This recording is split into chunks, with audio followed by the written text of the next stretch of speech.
네, 안녕하세요. 박정국 세무사입니다. 여러분들하고 세무회계 상급 같이 강의를 할 건데요. 우리 세무회계 상급은 세법 1부와 2부로 구성되어 있습니다. 세법 1부는 법인세법, 부가가치세법, 세법 2부는 소득세법입니다.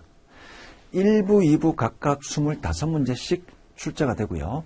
소득세법이 우리 세무회계 상급에서는 가장 큰 포지션을 차지합니다. 부가가치세, 소득세, 법인세법을 3대 세법이라 부르고 있습니다. 우리나라 세수의 80%를 차지하는 세금입니다. 부가가치세,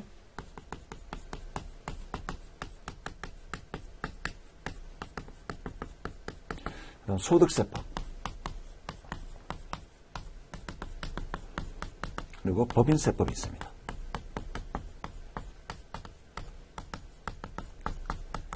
우리나라 세수의 80%를 차지하고 있는 3대 세법이라고 우리가 부릅니다. 자, 근데 이 세 가지 세금이 성격이 약간 틀려요. 우리 소득세법은 개인의 소득에 대해서 과세하는 세금입니다. 그리고 법인세법은 우리 법인의 소득에 대해서 과세하는 세목입니다. 소득세법, 법인세법, 개인의 소득이냐, 법인의 소득이냐, 즉 소득에 대해서 과세하는 소득세 형식입니다. 즉 소득에 대해서, 이익에 대해서 과세하는 세금을 소득세법, 법인세법이라고요. 자, 이에 반해서 우리 부가가치세법은 소비세입니다. 여러분들이 매일매일 부가가치세를 부담을 할 겁니다.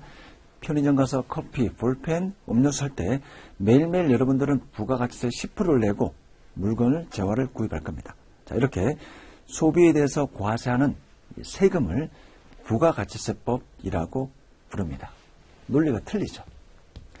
법인세법, 소득세법은 소득에 대해서 과세하는 세목이라면 부가가치세법은 소비에 대해서 과세하는 세목입니다. 그래서 순서를 이렇게 여러분들하고 배우도록 하겠습니다. 아무래도 부가가치세법이 가장 쉽고요. 그 다음 소득세법, 그 다음 법인세법. 특히 법인세법은 여러분들의 회계 기준을 어느 정도 알고 있어야 됩니다.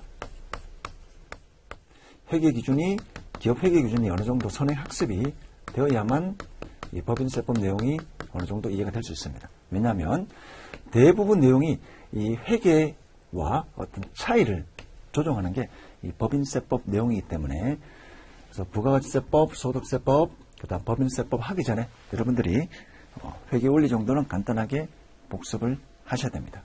물론 저도 여러분들하고 이제 회계 기준에 대해서 간략하게 같이 수업을 할 겁니다. 자, 수업 방식인데요. 수업 방식은 우리 빔으로, PPT로 간략하게 보고요. 그 다음 이와 관련된 내용을 함께 필기할 겁니다.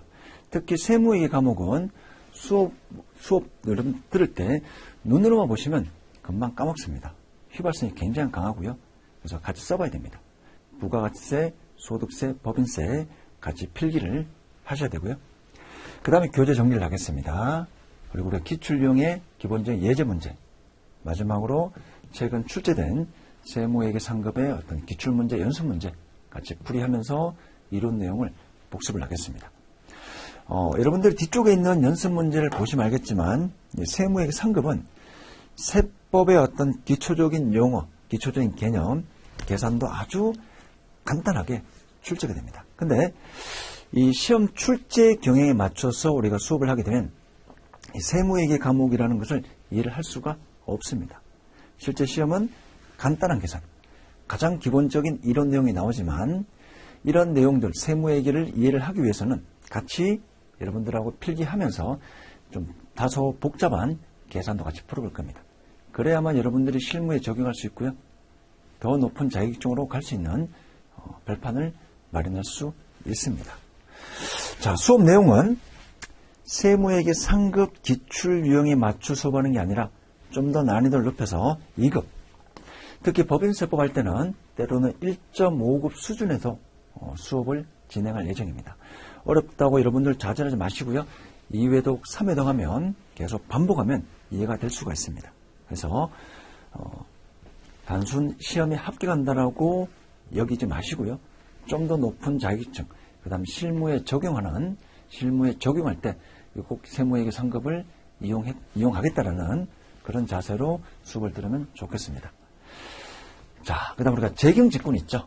재경직군, 기업에서 세무회계, 원가회계, 재무회계 또는 자금관리, 이런 어떤 기업의 일을 하는 직군을 우리가 재경직군이라고 부릅니다. 그리고 우리 인문계 쪽은 마케팅, 인사, 이런 또 직군들이 있죠. 근데 마케팅과 어떤 인사, 이런 직군들은 지식이 별로 필요 없어요. 말로 하고요. 조직을 짜고요. 자, 그런 지식이 별로 필요 없는 그런 직군이라면 이 세무회계, 특히 재경직군은 지식이 굉장히 중요합니다.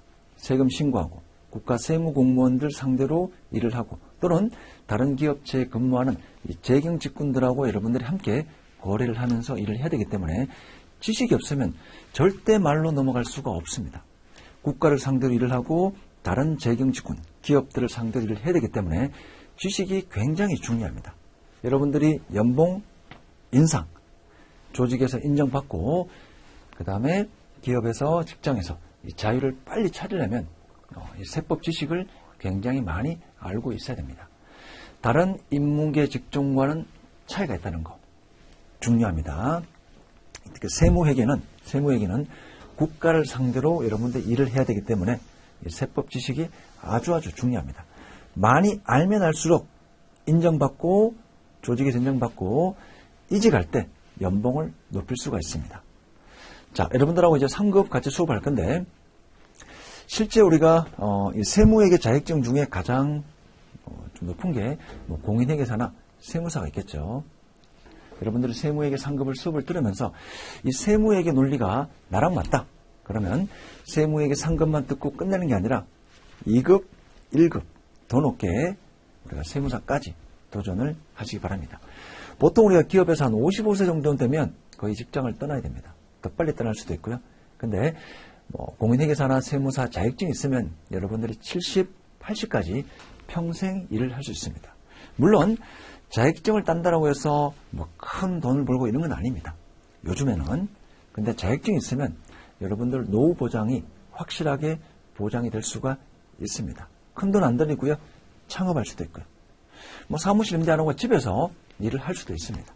그래서 여러분들 노후 보장, 큰 보험을 든다는 생각을 하시고 세무회계 상급 수업 듣고 이 과목이 나랑 코드가 맞다. 그러면 좀 더 높은 자격증까지 반드시 도전을 하셨으면 좋겠습니다. 논리 자체가 비슷해요. 세무사 자격증도 이 세무회계 상급과 비슷합니다. 다만 좀 더 다양하게, 좀 더 지문이 길 뿐이지 기본적인 논리는 똑같습니다. 자, 여러분들의 몸값을 높이고 그리고 조직에서 인정받고 빨리 자유를 찾는다고 생각하시고 저랑 같이 수업을 임하시면 좋겠습니다. 자, 이제 부가가치세법부터 진행을 할게요. 부가가치세는 우리가 소비세죠. 여러분들이 매일매일 소비하면서 부담하는 세금, 부가가치세인데 이 부가가치세에 대한 어떤 원리를 먼저 살펴보겠습니다. 우선 부가가치 정의는 자, 사업자 B가 있습니다. 사업자 B가 어떤 재화를 100에 샀어요. 그래서 이 100이라는 재화를 가공해서 300에 팔았다라고 가정을 해볼게요. 자, 이렇게 사업장은 사업을 하는 장소입니다. 사업자가 이 사업을 하는 장소에서 가치를 증가시킨 부분, 그걸 우리가 부가가치라고 부릅니다. 부가가치. 얼마 가치를 창출했죠? 100에 사서 300에 팔았다면 200의 가치를 창출했다는 겁니다. 이걸 우리가 부가가치라고 부릅니다. 부가가치. 사업자가 사업장에 창출한 가치 증가분을 우리가 부가가치라고 부릅니다. 이 부가가치에 대해서 세금을 계산한 것을 우리가 부가가치세라고 부르고 있습니다. 사업자가 사업장에 창출한 가치의 증가분, 부가가치에 대해서 세금을 계산한 세목을 부가가치세라고 합니다. 자, 이 부가가치는 이렇게 구합니다. 매출이 있습니다. 우리가 부가가치세법에서 매출은 회계의 매출하고 다른 개념입니다. 부가가치세법에서 매출은 사업자가 공급하는 모든 것을 우리가 매출이라고 규정합니다. 상품 판매, 제품 판매 또는 유형자산 판매, 사업자가 공급하는 모든 것을 우리가 부가가치세법에서는 매출이라는 용어를 씁니다. 공급이죠. 매출에서 매입을 뺍니다. 자, 매출이 얼마죠? 300입니다. 매입이 얼마죠? 100입니다. 자, 이렇게 해서 매출에서 매입을 뺍니다. 그럼 우리가 사업자가 창출한 가치 증가분 200이라는 것을 구할 수가 있습니다. 이 부가가치에 대해서 10%. 현행 우리나라 부가가치세율은 10%입니다. 10%. 사업자가 창출한 이 부가가치에 대한 10%. 이렇게 해서 부가가치세를 구합니다. 얼마가 나오죠? 20이 나옵니다. 방금처럼 이렇게 부가가치세를 구하는 방식을 전단계 세액공제법이라고 부르고 있습니다.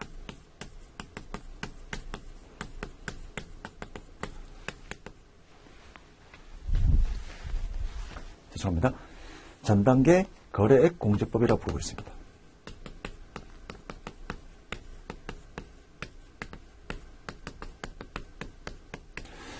자, 전단계라는 것은 이 사업자 비의 전단계, 100의 사원금액, 거래액, 얼마죠? 매입액 100. 자, 사업자 비의 전단계, 100의 사원금액, 우리 거래액이라고 부르고요. 이 거래액을 공제해서 부가가치세를 구한다고 해서 전단계 거래액 공제법입니다. 전단계 거래액 공제법은 매출에서 매입을 뺍니다. 곱하기 10%. 자, 이렇게 계산하는 방식이 전단계 거래액 공제법입니다. 자, 이 갈로를 풀어볼게요. 그러면 매출의 10%, 매입의 10%,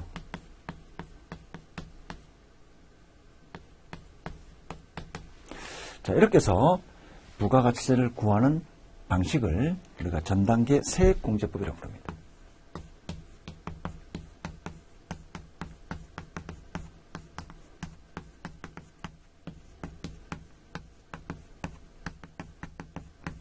자, 전단계 세액공제법은 매출이 있으면 10%, 여기에서 매입의 10%를 빼줍니다. 자, 이 매입세액을 우리가 매입의 10%를 매입세액이라는 용어를 씁니다. 식을 다시 바꿔볼게요.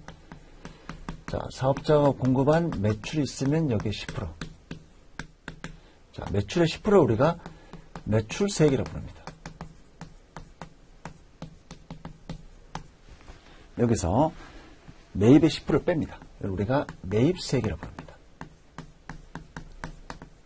매입에 대한 10% 매입세액이고요. 매출에 대한 10% 매출세액입니다.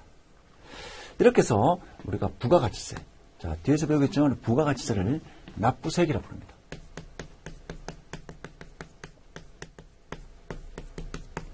이 부가가치세를 납부세액이라고 부릅니다. 이렇게 계산하는 방식이 우리가 전단계 세액공제법이라고 부릅니다. 자, 전단계 세액을 빼자. 전단계 세액이 어떤 거죠? 매입세액입니다. 전단계에 대한 세액을 빼서 이 부가가치세, 납부세액을 구하자는 방식이 전단계 세액공제법입니다. 똑같죠? 똑같은데 어떤 차이점이 있는지 볼게요. 자, 전단계 세액공제법은, 전단계 거래공제법은 매출에서 매입을 뺍니다. 10%. 전단계 거래공제법. 자, 근데 전단계 세액공제법은 매출의 10%에서 매입세액을 뺍니다. 근데 매입세액을 무조건 빼주는 게 아니라 입증을 해야 됩니다. 세금계산서, 현금영수증, 신용카드 매출전표. 자, 일단 세금계산서만 기억하겠습니다. 이렇게 사업자가 내는 부가가치세를 이 매입세액은 무조건 빼주는 게 아니라 어떠한 서류, 세금계산서를 통해서 입증을 해야만 이 매입세액을 빼주는 방식을 전단계 세액공제법이라고 부르고 있습니다. 자, 어떤 차이가 있는지 좀 더 구체적인 사례를 보겠습니다. 자, 우리가 이제 매일매일 부가가치세를 부담하죠. 매일매일 부가가치세를 부담하는데, 자, 어떠한 원리에 의해서 여러분들이 매일매일 부가가치세를 부담하는지 이런 거래 단계를 보겠습니다. 자, 세 가지 거래 단계를 거쳐서 여러분들이 소비한다라고 가정을 해볼게요.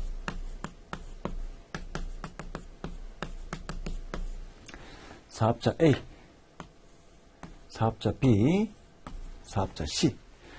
사업자 C가 최종 소비자에게 판매하는 사업자입니다. 자, 이렇게 세 사업자가 있다라고 가정을 해보겠습니다. 각각 사업자가 창출한 부가가치를 A를 100이라고요. B가 200이라 가정하고 C가 300이라고 가정을 해보겠습니다. 자, A는 100에 공급할 거고요. B는 300에 공급할 겁니다. 그러면 B가 창출한 부가가치가 200이 되겠죠. 자, A는 최초. C는 300에 사와서 600에 팔았습니다. 그렇게 하면 사업자 C가 창출한 부가가치가 300이 될 겁니다. 자, 근데 우리가 이렇게 거래할 때는 항상 부가가치세를 징수합니다. 매출의 10%. 사업자 B도 매출의 10%. 항상 우리 부가가치세는 상대방이 받는 거죠. 여러분들이 재화를 구입할 때 부가가치세를 내고 사오듯이 이 사업자도 마찬가지입니다. 사업자 A가 사업자 B에게 팔 때 100만 받는 게 아니라 부가세 10%도 받습니다. 10. 사업자 B도 마찬가지고요. 이 C에게 팔 때 300만 받는 게 아니라 부가세 10% 30도 받습니다. C도 마찬가지고요. 여러분들에게 팔 때 여러분들은 600만 내는 게 아니라 부가세 10% 60을 낼 겁니다. 자, 이런 과정을 통해서 여러분들은 이 저를 660 주고 구입을 하겠죠. 근데 이 660 안에는 순수 재화의 가격인 600과 부가세 10%, 60이 같이 있다는 겁니다. 자, 이렇게 해서 여러분들이 매일매일 부가가치세를 부담을 합니다. 근데 여러분들이 부가가치세 신고한 적은 없을 거예요. 여러분들이 부가가치세를 부담을 했지만 여러분들이 세무서에 부가가치세 신고한 적은 없을 겁니다. 자, 이제 이 사업자가 부가가치세를 신고하는데 어떻게 세무서에 납부를 하는지 보겠습니다. 앞에서 우리가 전단계 세액공제법에 따라 계산한다고 했습니다. 자, 매출이 있으면 10%. 그 다음에 매입세.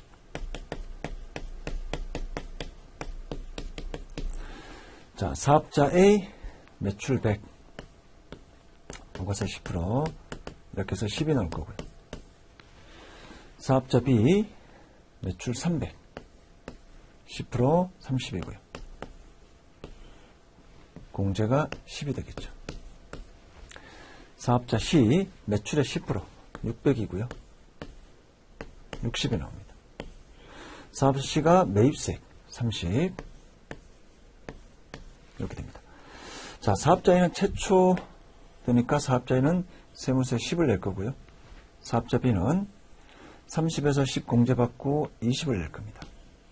사업자 C는 60에서 30 공제받아서 30을 낼 겁니다.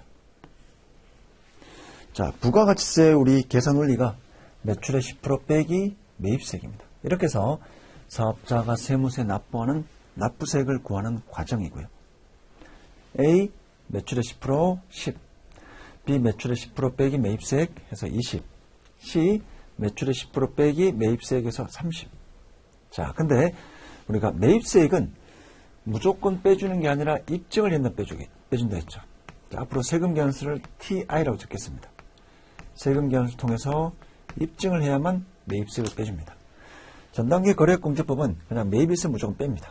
근데 전단계 세액공제법은 이 매입세액을 무조건 빼는 게 아니라 입증을 해야만 이 매입세액을 빼주는 원리입니다. 자, 우리나라를 포함한 전 세계 모든 나라에서 이 전단계 세액공제법에 따라 이 부가가치세를 계산하는데요. 이유가 있겠죠. 자, 그래서 근데 우리가 이제 이 부담은 누가 합니까? 최종 부가가치세 부담은 소비자가 하죠. 근데 소비자가 세무서에 부가가치세 신고한 적은 없을 거예요. 신고는 자, 우리 세금을 신고하는 자를 납세자라고 표현합니다. 납세자는 사업자가 되죠. 사업자가 세금을 신고하는데 부담은 여러분들이 했습니다. 여러분들이 60 부담했지만 세금 신고를 누가 하는 거예요? A가 10을 냈고요. B가 20을 냈고 C가 30을 냈습니다. 자, 이런 과정을 통해서 여러분들이 매일매일 부담하는 부가가치 60을 사업자 A, B, C가 각각 10, 20, 30을 세무서에 신고하고 납부하는 원리입니다. 자, 이런 세목을 우리가 간접세라 부릅니다. 세금을 부담하는 자와 세금을 신고 납부하는 자가 다르죠. 간접세. 소득세, 법인세법은 이 소득을 벌은 사람이 직접 신고해요. 개인, 소득세. 법인이 얻은 소득에서 법인이 신고합니다. 이 두 가지 세목은 우리가 직접세라 부릅니다. 세금을 부담하는 자와 세금을 신고하는 이 납세자가 같습니다. 이런 세금을 우리가 직접세라 부르고요. 그런데 부가가치세는 세금을 부담하는 자와 세금을 신고하는 납세자가 다릅니다. 두 개가 틀리죠. 이런 세금 형식을 우리가 간접세라 부릅니다. 부가가치세의 첫 번째 특징, 간접세 원리입니다. 두 번째, 현행 우리나라 부가가치세법은 전단계 세액공제법을 합니다. 매입세액을 무조건 빼주는 게 아니라 입증을 해야 빼줍니다. 자, 사업자 B를 볼게요. A가 B에게 팔 때 10을 거두었습니다. A는 B로부터 거둔 10을 내는 거죠. A가 부담한 건 없습니다. 자, B는 C에게 제화를 팔 때 30을 걷습니다. 그리고 자기가 부담한 10을 빼서 20을 냅니다. B도 마찬가지로 자기가 부담한 세금은 없죠. C, 소비자에게 팔 때 60을 걷습니다. 근데 C가 B로부터 제화를 서울 때 30을 부담했습니다. 60 거두었고요. 자기가 부담한 30 빼서 30만 세무서에 신고합니다. 마찬가지로 사업자 C도 사업자가 부담한 세금은 없습니다. 사업자가 부담한 건 없죠. 60이라는 세금은 부가가치세는 소비자가 부담을 냈고요. 사업자 각각 A, B, C가 10, 20, 30을 우리 세무서에 납부한 겁니다.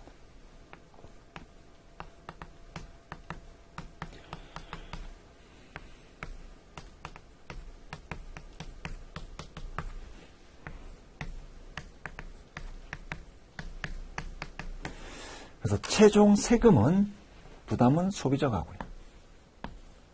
신고는 소비자가 하고요. 최종 세금 신고 납부는 사업자 A, B, C가 있죠. 각각 10, 20, 30. 자, 전단계 세액공제법은 이 매입세금 무조건 빼는 게 아니라 입증을 해야 빼줍니다. 자, 여러분들 잘 살펴보면 이런 원리가 있죠. 자, A가 10을 냈고요. B가 10을 공제받았고요. C가 B가 30을 냈지만 C가 다시 30 공제받았죠. 내고 공제받고 내고 공제받고. 자, 이렇게 복잡하게 하는 이유는 매입세액은 입증을 해야 빼줍니다. 그러면 사업자 B는 입증을 할 거예요. 입증을 하면 사업자 A가 판 이 매출 누락이 불가능하다는 겁니다. 사업자 B 입장에서는 이 매입세액 공제받으려면 세금 신고할 때 수정받은 교부받은 세금계에서 입증을 할 거니까 A가 매출 누락을 할 수가 없다는 겁니다. 자, 이렇게 전단계 세액공제법을 하는 이유는 탈세 방지입니다. 거래 상대방의 매출 누락을 방지할 수 있는 기능이 있다는 겁니다. 이걸 우리가 다단계 거래세라 부릅니다. 모든 거래할 때마다 부가가치세가 있습니다. 모든 거래할 때마다 사업자 A, 사업자 B, 사업자 C, 소비자. 이렇게 모든 거래마다 부가가치세, 매출세액, 매입세액, 매출세액, 매입세액 이렇게 하는 이유는 다단계 거래세 방식을 채택하는 이유는 이 탈세 방지를 하기 위해서입니다. 실제 이렇게 해도 굉장히 간단할까요? 이렇게 복잡하게 내고 공제받고 내고 공제받고 이렇게 하지 말고 사업자끼리는 부가세 수수하지 말고 최종 소비자에게 팔 때만 C가 거둬서 내면 간단하잖아요. 이런 걸 우리가 단단계 거래세라고 부르고 있습니다. 복잡하게 내고 공제받고 내고 공제받고 이렇게 하지 말고 사업자끼리는 부가세 걷지 말고요. 그렇지 말고 최종 소비자에게 판매하는 이 사업자만 소비자에게 69도소 세무세 내면 굉장히 심플하잖아요. 근데 이렇게 단단계 거래세로 하지 않는 이유는 사업자는 그래도 부가가치세를 이렇게 징수하고 이렇게 하는 이유는 전단계 세액공제법에 따라 세금기한서 입증, 탈세 방지, 다단계 거래세의 원리입니다. 자, 굉장히 중요한 내용입니다. 그 다음 네 번째 특징은 현행 부가가치세는 국세입니다. 국가중앙정부에서 관리 감독하고요. 다섯 번째 특징은 일반 소비세의 성격이 있습니다. 모든 여러분들이 소비하는 재화나 용역에 대해서 부가가치세를 거래 징수하는 건 아니고요. 법에서 특별히 면세하자. 이런 것들은 부가세 걷지 말자. 면세라고 열거한 거 빼고 나머지 전부 과세하는 일반 소비세의 원리입니다. 여러분들 이페스 코리아에서 이 강의 결제하면 부가세가 있는지 없는지 잘 살펴보세요. 부가세가 없습니다. 교육, 용역은 부가세 면세 대상입니다. 자, 이렇게 세법에서 부가가치세법에서 특정 재화나 용역에 대해서는 부가가치세 과세하지 마라. 이렇게 면세라고 열거한 것 빼고 나머지 전부를 과세하는 일반 소비세 원리가 현행 부가가치세 원리입니다. 자, 그림을 통해서 한번 정리해 볼게요. 우리 부가가치세는 계속 상대방에게 전가시킵니다. A가 B에게 팔 때 10을 징수해서 내고요. 자, B도 C에게 팔 때 30 징수하고 본인이 낸 거 10 공제해서 20만 세무세 냅니다. C도 자, 이때 부가가치세는 납부세액이라고 보시면 됩니다. 납부세액. 자, C도 소비자에 팔 때 60을 징수했지만 30 공제받고 30만 냅니다. 10, 20, 30 소비자가 60 부담하는 다단계 거래세, 간접세 원리입니다. 최종 소비자에게 전가시키는 거죠. 자, 이 전가시키는 과정에 세금계산서가 굉장히 중요한 역할을 합니다. 항상 이런 거래 징수할 때는 세금계산서를 교부를 해야 돼요. 세금계산을 교부를 하고 10 징수하고 B도 C에게 세금계산서 교부하고 30 징수하고 자, 간접세고요. 다단계 거래세고 전단계 세액공제법이고요. 일반 소비세 원리고 국가중앙정부에서 관리 감독하는 국세입니다. 그 다음 물세라는 성격이 있습니다. 나중에 소득세 할 때는 납세자의 여러 가지 인적 사항을 고려해서 공제를 되게 많이 해요. 똑같은 연봉이 1억이라 하더라도 한 명은 부양가족이 되게 많으면 여러 가지 의료비나 생활비가 많이 나가죠. 그래서 공제를 많이 해서 세금이 적게 나오게끔 계산합니다. 소득세, 개인의 소득에 대해서 과세하는 세목이 소득세인데 똑같은 연봉 1억이더라도 세금 차이가 납니다. 부양가족이 많으면 공제를 많이 해서 소득세가 적게 나오게끔, 즉 납세자의 인적 사항을 여러 가지 고려하는데 이 부가가치세는 그런 건 전혀 없습니다. 물세입니다. 납세 의무자의 인적 사항을 전혀 고려하지 않습니다. 부양가족이 얼마인지 이런 거 전혀 고려하지 않습니다. 오직 사업자가 사업장에서 창출한 부가가치를 전단계 세액공제법에 따라 계산하는 물세 성격입니다. 자, 전단계 거래공제법이 있고요. 전단계 세액공제법인데 전단계 세액공제법은 입증을 해야만 매입세액을 빼주니까 탈세 방지에 큰 역할을 하는 방식이고 우리나라를 포함한 전 세계 모든 나라에서 전단계 세액공제법에 따라 이 부가가치세를 계산을 합니다. 자, 그러면 항상 상대방에게 이렇게 이 부가가치세를 전가시키려면 세금계산서가 있습니다. 자, 나중에 우리가 세금계산서 파트에서 상세하게 할 건데요. 공급자, 사업자 등록번호, 상호, 성명, 주소, 공급받는 자, 정보, 작성일자, 공급가액, 부가가치세, 거래 징수하는 금액. 자, A가 B에게 재화를 팔 때 이런 것들을 두 장 작성해서 한 장은 본인이 가지고 있고요. 한 장은 상대방이 교부를 합니다. 상대방을 입증해서 나중에 매입세 공제받는 거죠. 노란색 표시가 된 게 우리가 필요적 기재사항에서 반드시 정확하게 적어야 되는 사항들이고요. 나중에 학습을 할 겁니다. 그래서 우리 현행 부가가치세법 전단계 세액공제법에서 이 세금계산서는 아주 중요한 역할을 하게 되는 겁니다. 근데 실제 우리가 부가세 신고할 때는 삼성전자 같은 경우는 세금 계산서를 수만 장, 수억 장 받을 수 있잖아요. 그거 세금 신고할 때 다 제출하면 힘들기 때문에 실제 부가가치세 신고할 때는 이렇게 합계표라는 게 있습니다. 매출처별 합계표는 내가 교부한 거, 매입처별 세금 계산서 합계표는 내가 수령한 거. 실제 부가세 신고할 때는 이 세금 계산서를 요약한 이 신고 양식을 매출처별 세금 계산 합계표, 매입처별 세금 계산 합계표, 내가 교부한 거, 내가 수령한 거, 요약되는 내용을 적습니다. 상호, 번호, 공급가액, 세액 몇 장이냐, 이렇게 요약해서 신고하는 서식을 합계표라는 용어를 씁니다. 매출처별 합계표는 내가 교부한 거, 매입처별 세금 합계표는 내가 수령한 거, 이렇게 해서 전 단계 세액 공제법에 따라 현행 부가가치세는 이루어져 있습니다. 자, 이번 시간 배운 내용이 굉장히 여러분들 중요합니다. 여러분들이 매일매일 부가가치세를 부담하는데 어떠한 과정을 거쳐서 어떠한 원리를 거쳐서 부담을 하고, 부가가치세 신고는 누가 하는지, 소득세, 법인세는 직접세, 부담하는 자와 신고하는 자 같은데 부가가치세는 다르다는 겁니다. 부담하는 자는 여러분들이지만, 소비에 대해서 부담하는 건 여러분들이지만 세금 신고는 사업자가 합니다. 사업자가 창출한 이 부가가치세에 대해서 전단계 세액공제법에 따라 간접적으로 이렇게 계산을 하는 거죠. 자, 전단계 거래공제법, 이런 용어들은 중요합니다.